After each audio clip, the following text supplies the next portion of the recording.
Let's try it again. Surely it'll work again. Indeed. All of this has happened before, and all of this will happen again, Zath. Here we go. Let's take a look at RESIN's lineup this game. We're in game 3 now of this best of 4, technically best of 5 with a free win. Yep. All right. RESIN fielding double destroyer. We've got Eagle Lance's torpedo build Shimakaze, which we've seen previously in the match, and Mad Dog's Daring. Same. Been looking at that. I've got a 4 Petro lineup, so let's start with the Venezia. That's Elgar, range and outnumbered. Let's have a look at the Petros. Hungria, range and IFHE. Vifire, range and IFAG. Fava, range and IFAG. Frice, range and RPF. So one of these things, Zath, is not like the other. Not like the other. K-Bomb choosing a different American brick, going for Montana this time. Peyton swapping to a Conqueror. I wish him better luck than we saw poor Red have with this ship earlier. Right? But a pretty typical, both those battleships feeling fairly typical survivability builds. Zath, what's the ELSR doing down in the red? I just wanted to take a moment and say thank you for saying there's 4 Petros. Let's start with a ship in the middle. Yes, you're welcome. I love messing you up. It was good.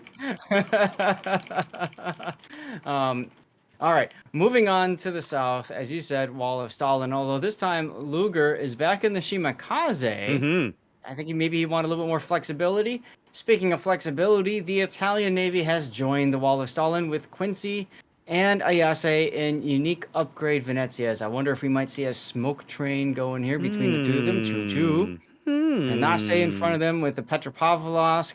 And there's 2 more Petropavlovsks, so let's take a look at Perseus's build in the Kremlin. Your typical survivability setup. Rin in Petro heading towards the sea cap. Whatever with reload.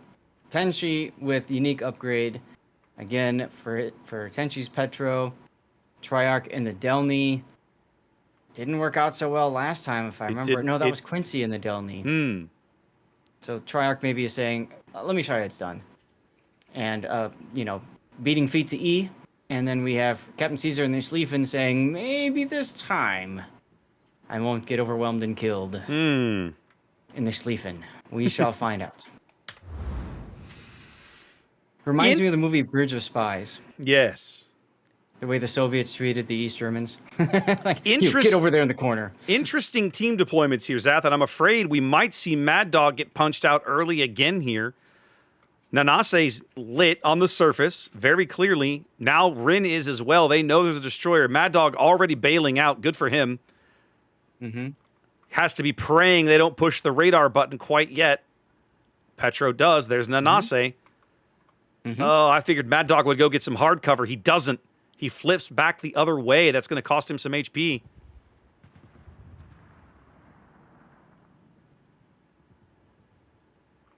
Could be big HP as the Kremlin salvo falls in. But nothing doing. It's like, come on, start coughing. Yeah. 5 more seconds here. Few more shells. And Mad Dog will have managed to escape with his life.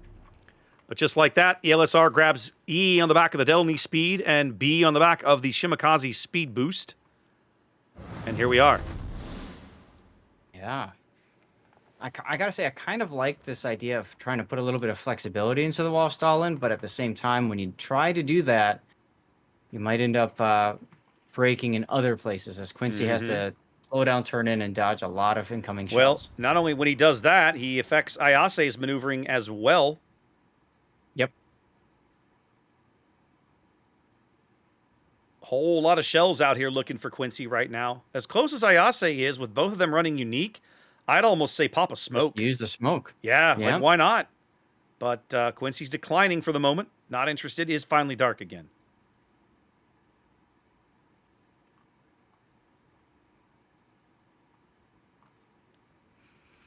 This game's starting off much more evenly in terms of health, right? Not a huge gap. Only, 15, 20,000 HP at the start. Maybe not even that at the beginning of the game.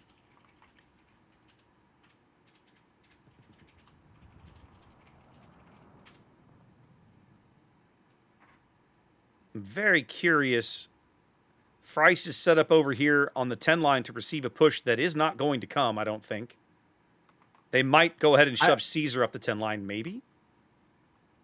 Yeah, I always like when teams do that. They both set up for a kite, and then like neither team pushes, and they're just like, all right, when is somebody doing something? Now I don't understand this. Ayase is next to Quincy, but Quincy's making Inky, and Ayase isn't in the Inky. So this is a huge miscommunication, in my opinion. No reason should Ayase be taking this kind of damage. Peyton And now takes Quincy shoots as the smoke expires and is now spotted. yeah. Why bother? Peyton takes 1 torpedo on the nose there. As Quincy is lit, dumping SAP back on Vifire. Elgar's shells falling in on Perseus. Everybody shooting everybody, Zath.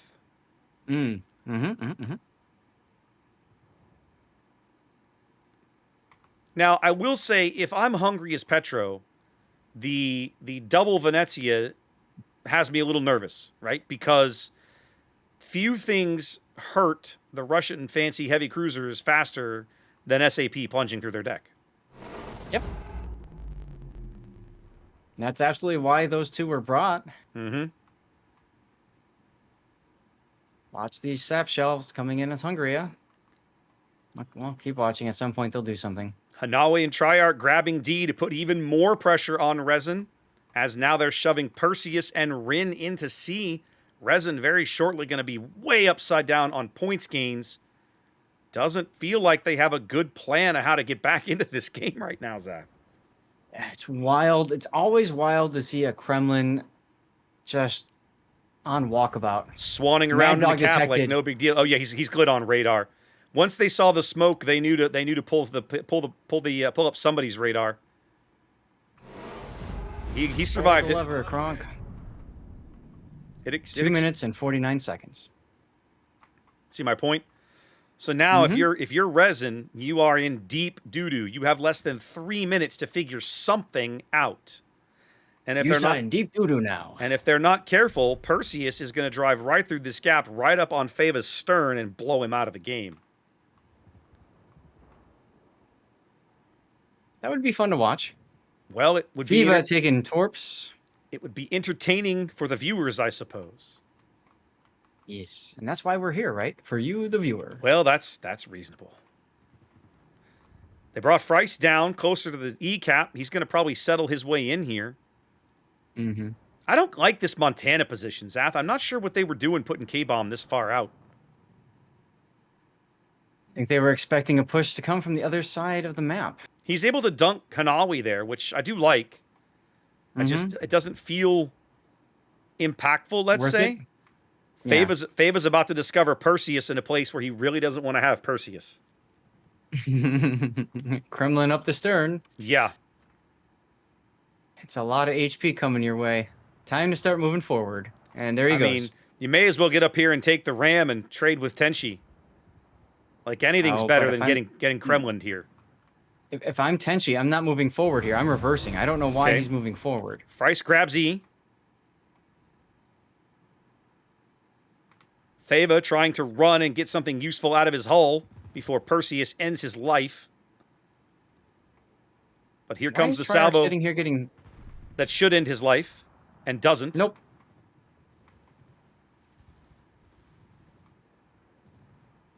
Tenchi not able to do it either.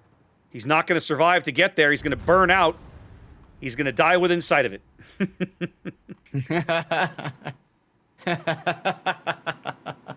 The Eagle Lance now in a bit of a desperation play, but I love it. Into B here.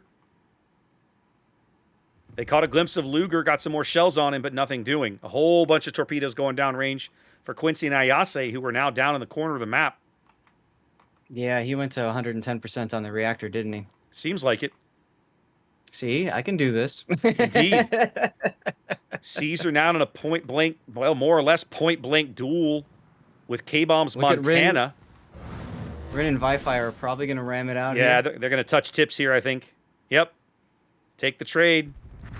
Bad trade for Resin, but here we are. Terrible trade for Resin, yeah. K-Bomb, I don't think, can sustain this. But Frice, not really in a position to help without getting torped, probably.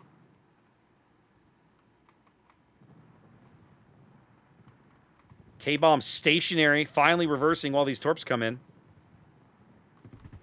70 seconds now to an ELSR win here in Game 3.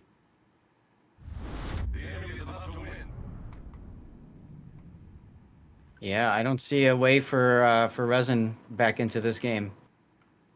I mean, it would require a fairly epic failure on ELSR's part. This could occur, but you certainly can't bank on it. No.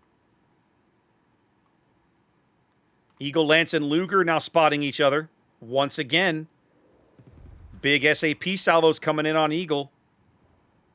And there goes K-Bomb. There goes the Montana. 3 seconds. And that's the game. It feels like, Zap, RESIN fell behind, and then it just I don't think they really had a good idea of what to do. Yeah. You know, the only kill they got was Rin, and that was basically a ram. Like, they just traded. Other than that, they kind of got smashed around. Yeah, I don't really know what else to say about that one. I don't either.